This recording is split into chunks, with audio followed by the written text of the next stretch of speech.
mày cái lò nữa chúng ta phải nắc có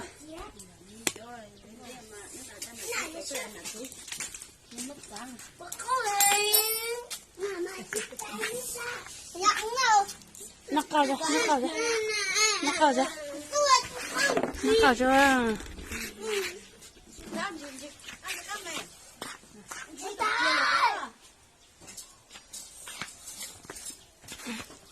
nè đập tới nắc con nè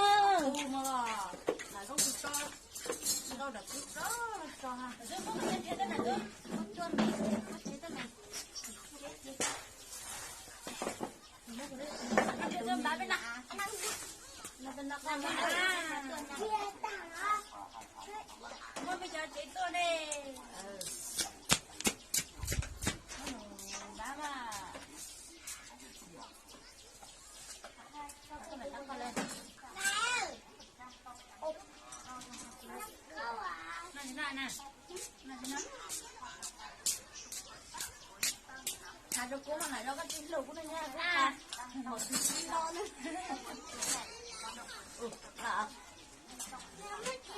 Chín lọ ha.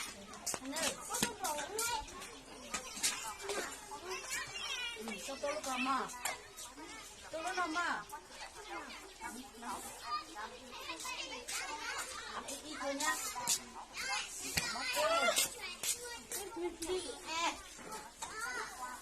Mình tụi cô chấm đi nó xui lạ mà. Còn lạ nó tăng. Nó bảo cái giờ ít vào nên mình chút lắm.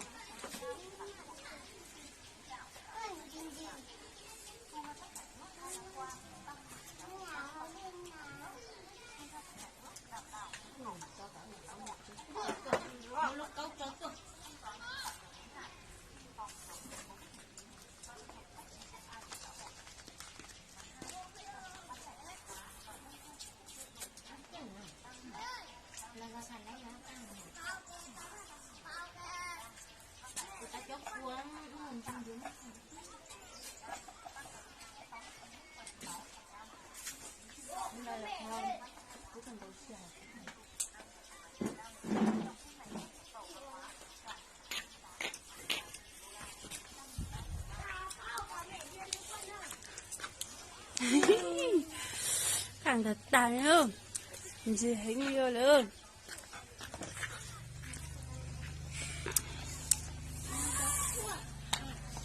chỉ là quả nữa cho cua này nha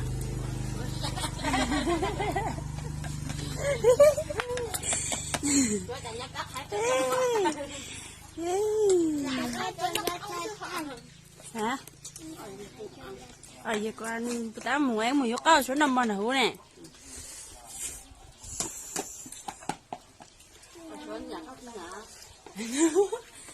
số nhà chị nhà cái một đây số thì nhà họ cho nhặt đây đó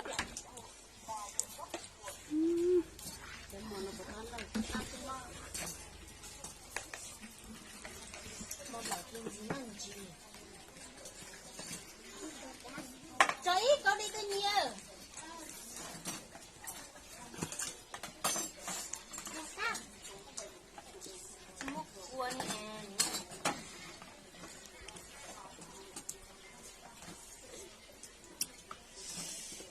ăn thâu đi hả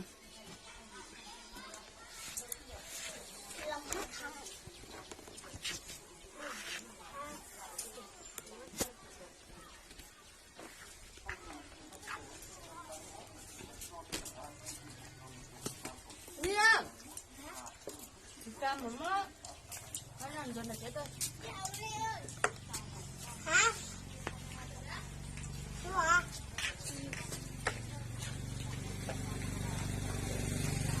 Mà ít quá áo vậy đấy.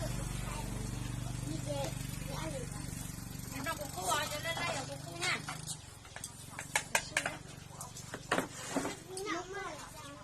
Mama đã có rau salad rồi đấy. Nhau tụi này. Cái đấy liền nè. Ok à. Tụi này. Thật ít à. Cái bánh nó có đây là một ăn cơ. Ana ama. Cái gì mà.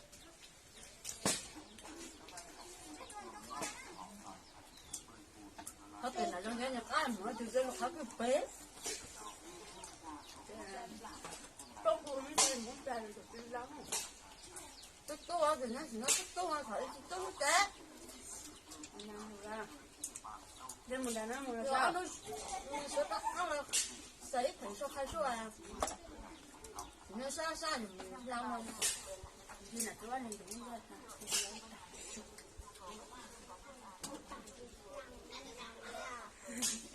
Không trọi mới đừng trọi. Chẳng được tất tha thì người ta không phải ở được phòng đấy.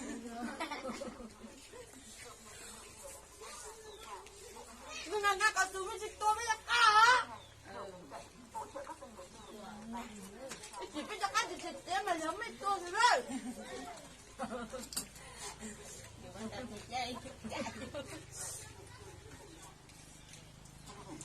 Nè, chọ. Nè nè. Nè nè. Nè như này nó thành lấy làm quả tốt vậy. Nè, cái này. Nè. Ngày cái nó bắt thằng tình cho nó nè. Nè, con kia trong nàng dần thành. Đi ai nữa? Con kia. Lúc đó là đi chỗ tụi nhá cái sinh đâu lớn hết con à.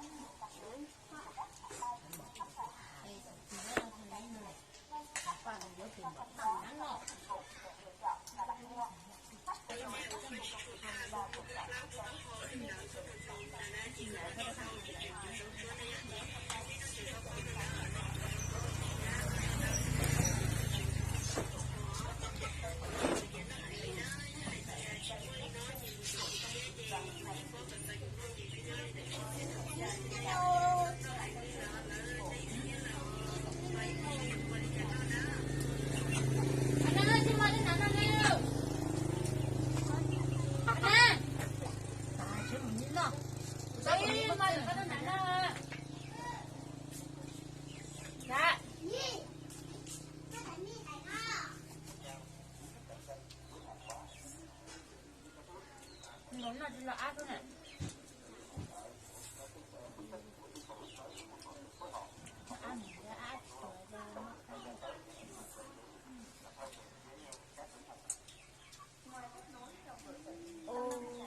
Đến chục câu là chị sẽ thôi giọng đứa tầm chút tiện lòng tốt tan rồi không nào.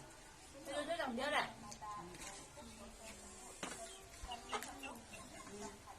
Có chị lên nhân thằng đó. Đưa ra thế. Đưa cho con. Em chỉ đưa cho Khánh mà. Đúng rồi.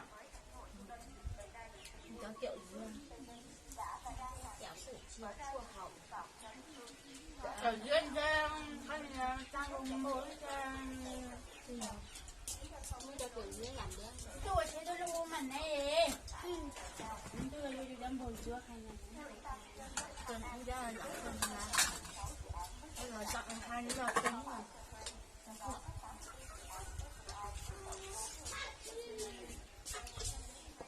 Cho còn dưa kiểu dưa ấy tao mình mua này.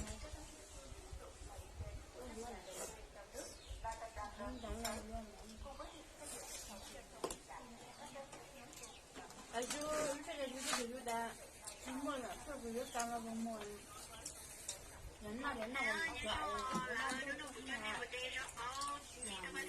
cái kiểu mà rằng mình hay là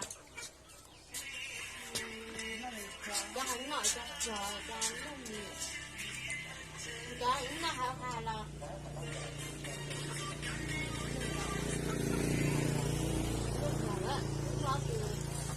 từ ăn phải cái cây gì tầm này nó đang chả nếu mình trên chiếc chuồng có thảo cứ run run em muốn thấy gì vậy mà em được không mong lại người ta nhìn thấy giờ người ta người chuột người ta cái chuột giờ chuột là con gì đấy tới con sẽ là nhỉ mà hai ta ôn lắm nhỉ bồi giờ đi chợ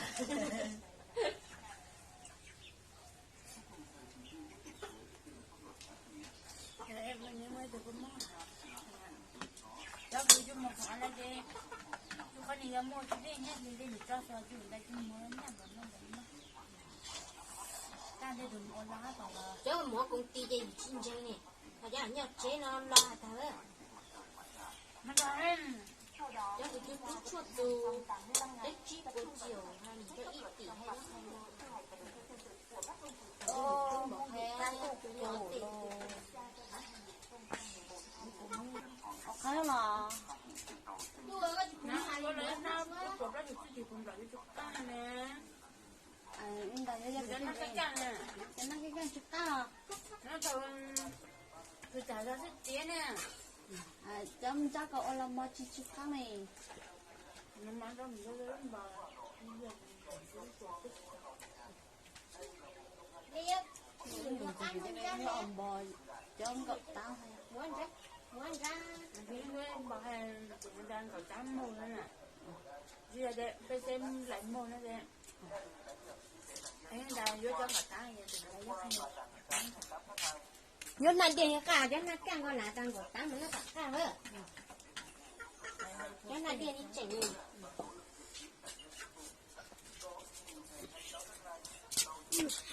thì nhà ta hay này lâu là pu này nhà pu chúa lâu chạy lên lan hả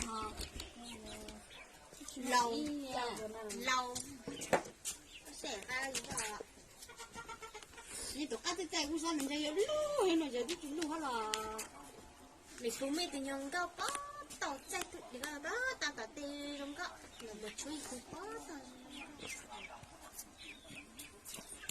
từ bên luôn chắc bên bên nó ít ra nó sẽ tao tao luôn nó này lại từ nát cho đây nhưng có lượt nó tà chế nhá không một bàn tao sao nữa nhỏ lì nhỏ nhỏ khẩu chè khẩu trông xe nhỏ khẩu bất tư bây giờ anh nói chỉ tao một tê để nhỏ xin nữa mình nói chỉ học cũ nữa cũ là cũ nhỏ lì nhỏ xưa anh nói chỉ nhỏ lì nhỏ xưa hạt tỷ học chua là giờ nọ bắt chữ liao bữa ấy nó nữa